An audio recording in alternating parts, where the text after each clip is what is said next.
All right, everybody, welcome back to another episode of Word with Ty Brownlow. I am your host, Ty Brownlow, and remember, no one is worthless. No story is worthless. And today, ladies and gentlemen, I have a very special guest. Man, give a couple of words about my guest. Style, brash, flavor, hip-hop. Man, give it up for Closed Cash. Closed Cash. What's up? What's up? I love that introduction, man. Thank you. No problem, man. Thank you, man. I'm glad to be here. Yo, where are you coming from? Glad to be here tonight. Where are you? Like originating from? Yes. Okay. Originally, okay. You know what? I'm sorry. Where are you right now? Like, are you like on the East Coast? West Coast, whatever? Okay. I'm in Philly right now. Philly. North Philly. Okay. All right. North Philly. Okay. All right. Okay. So we just wanted to have a view of where is we going in the world. North Philly, y'all. North Philly in the house. Okay. All right. So man, I just want to get right into it, man. I want to talk about Till 3. And man, I seen the video. Man, I seen the collab. We pretty much said, earlier, before, the interview. I appreciate real hip hop. I appreciate fun, and I know real hip hop when I hear it. And when I seen Till 3, I'm like, oh, okay, they out here, they rapping, they talking about some stuff, but they, they just kicking back in the Jeep, having fun. You know what I'm saying? Like really telling it how it is. So, I really feel that. And I seen flavors, and I'm feeling flavors. You know what I'm saying? I'm feeling flavors. So. Man, let's just talk about those two, songs and videos and your sound. Let's talk about your sound. What's the concept behind Till 3 and flavors, and who is Closed Cash as an artist? Wow, man. I like how you pulled that through, man. It's just amazing to see with music, how naturally everything everything together. The guy who actually shot the video for the Till 3 videos here. Yo, Star, you want to say what's up real quick? Yeah, he just said what's up. But he shot the video for it. We just try to keep it super natural, man. I always wanted to just make my music and the experience around it to be as organic as possible, but also in a way that's still stands out artistically. It's not it's just not regular, but it still will get you to be to just depict what's going on, because I'm just a regular dude, I'm not I don't try to look at myself like I'm some world superstar, even though I want to be, and stuff like that. I just think I'm a regular person. Other artists are regular people, and I try to let that show, let people see my lifestyle through the music, just the stuff I like to do, stuff I looked up to, just the culture. Just try to mix it all together. And then with Till 3, we just met each other in Philly. Naturally came together, and ironically, all three of us aren't from Philly, and we just came together and just in Philly, and then just had the sound, and then we were we might as well just put it together type shit. Okay, so who are the other two artists that were with you again? Okay, the one guy was Hashland. He was also on that song Flavors. Yeah, he's actually a DJ too. So he's a DJ, producer, and an artist. So he does a lot. Man, so he mixes up a lot. We do it all, and he was DJing for a lot of my shows and stuff, and he's I don't know, we just kind of clicked up ever since we linked, and then first met, and then just went up from there, and then we ended up meeting Micah, just being around and about, and Micah is real, he's almost the rock star of the group, he has because it's you could say I have Kid Cudi vibe because me and him connect on that Kid Cudi, but he takes it more on the the rock end, and I take Kid Cudi more on the hip hop side of Cudi. Okay. So that's kind of what's cool with me and Micah's dynamic. But it just all came together to be crazy. Well, man, you know what? It's funny that you said Kid Cudi because as I'm listening to it, man, I'm yeah, this is very Ye and Cudi, ish, but pre-drama or whatever, you know what I'm saying? When they were having fun, when they had fun in the studio, when it wasn't about all the other stuff. It was really about making the music. And that's what I hear when I hear those songs. So, man, who are some of your musical influences, and what's your musical background? Okay. My musical background, I started actually in like the second grade. I started playing piano. Okay. This was like super young. I actually wanted to do karate. Like I had like one choice. It was like do karate or piano. I said karate. My mom was like piano, and it was like you gonna thank me later.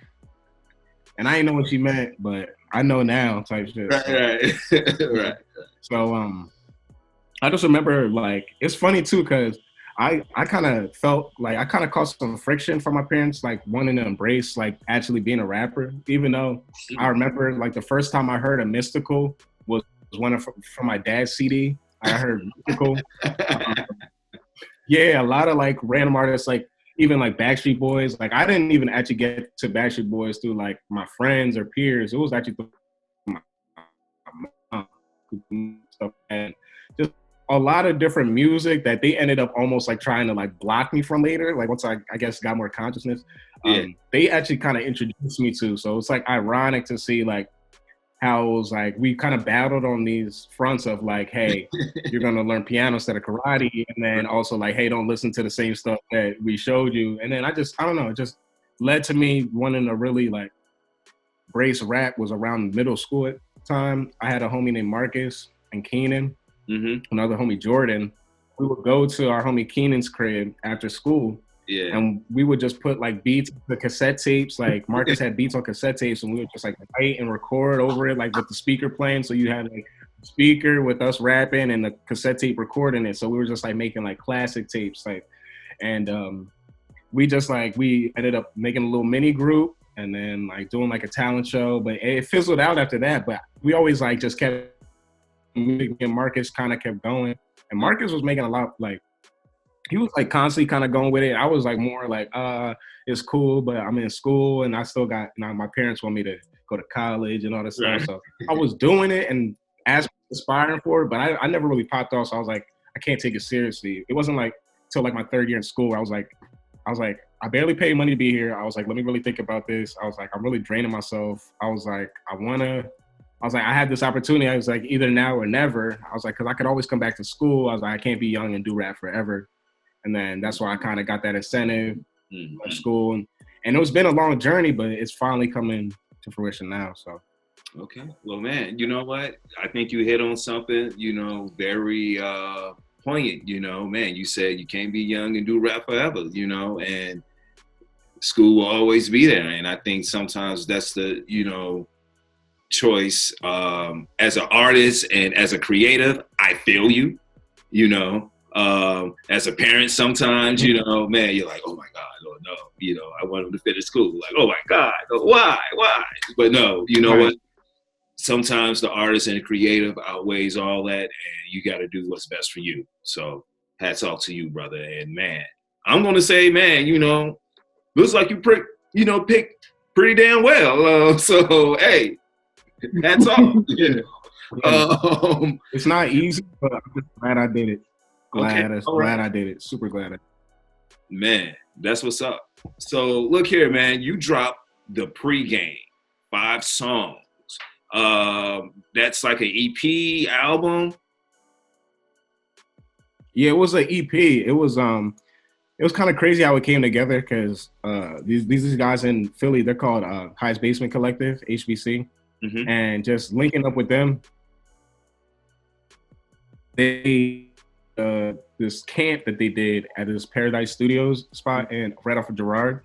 And being in there, the energy was just nuts. Like as a whole, I think we cranked out 90 songs as a whole unit between their camp and then like the people that came through. Yeah, so it was a lot of music being made, and those 4 songs mainly came from that weekend. So I'm supposed to be dropping my project called Private Party. So I wanted to call it Pregame as like kind of like a precursor to like the sound I'm experimenting with, like going into that project. Okay. All right. So musically, that's what's next for you. You're dropping that in 2021. Can you tell us a little bit more about that? Yeah. So I want that to drop. I'm aiming around like March, mid-March. I'm gonna do a rollout, so you should expect like at least 2 videos. Probably 1 though, because there's 1 song that starts it off, and I really want to emphasize for the rest of the project. And then if anything, probably drop the second one after. But that project is really going to like just explain the whole process. Cause you know how people say like your first studio album, you have your whole life to make. And then like that second album, you only have like a year. Yeah. That kind of concept they say. Yeah. Mm-hmm, mm-hmm. Yeah. So this is like that album where it's like almost like my whole life kind of led up to this point. So like classic album. I'm just excited to finally like, yes. And I really believe in my heart it can be, you know, a classic album. It just has to be like treated that way. That's what's up. Hey man, look here, man. Look, observe it, be it, do it, manifest it. There you go. All right. Enough said. Okay. So man, look here. Let's talk a little bit about this year for a second. You know, like 2020 has been a lot of things for a lot of people on the negative side. I don't want to speak on that. That's not what we do here. I want to speak on the positive side of things. All right. So if you can say something positive about 2020 that's happened for, you know, Closed Cash, man, what would that be? I thought I had myself figured out. I definitely don't. But in the best way, like in terms of like how I kind of saw myself really navigating and like what I was like really thought I actually like legit believed in and through a world scope and like seeing it. It really like this year kind of just opened my eyes up to like a lot of stuff and how I really want to move in the world and like basically just more in tune with my purpose, like and recognizing like I used to just be so attached to so many like worldly things and people around me. I feel like, and I don't know, I just feel like this year is kind of pulling me closer to just my purpose and working harder and just like trying to stay in my bag and just stay out the mix and out there just nonsense. Susceptible to falling into the mix of things. So like I think this year just gave me that time to just really recognize and like really lock into myself. That's what's up, man. I mean, and that's pretty much introspective, man, you know, like, and I think you have to have that, you know, at a time like this, especially, you know, in the music world to navigate, man, the pandemic, COVID has put a dent in a lot of people's plans. And, you know, if you can't have that resilience sometimes to like fight through and pretty much figure out, you know what, okay, that's happening, but you know what, man, I'm gonna keep trudging ahead because I know at the end of the day, man, this still got to get done. I feel it, I have it, man, you're doing it. So hats off to you, brother, man. I commend you for those words. All right. So, man, if people want to get in contact with Closed Cash, man, they want to hear your music, you know, they want more of you on social media. How can they get in contact with you? Man, everywhere, basically Twitter, IG, Facebook, it's all Closed Cash. Like literally the username is Close, CLOSE, Cash. You could Google it, Closed Cash, one word or two words. You can Google it. I should be able to come up. So it's not hard to find me. I try to make sure I'm on every like streaming platform. I don't know. I just try to do whatever I can because I understand like metadata and the data and all that stuff and how, you know what I mean, Google and all that stuff works. You just got to Google me or just literally look me up in any streaming platform, social media platform. You should be able to find me. Okay, that's what's up. That's what's up. Mm-hmm. So, man, this brings us to our last question. I'm kind of upset because, man, I'm having fun talking to you, man. You know, man, you, like I said, you got the style, you brash, you know what I'm saying? You coming through, got the flavor, and we talking hip hop. But, man, to bring all that to a close, let me just ask, Closed Cash, what is the one word that best describes you and why?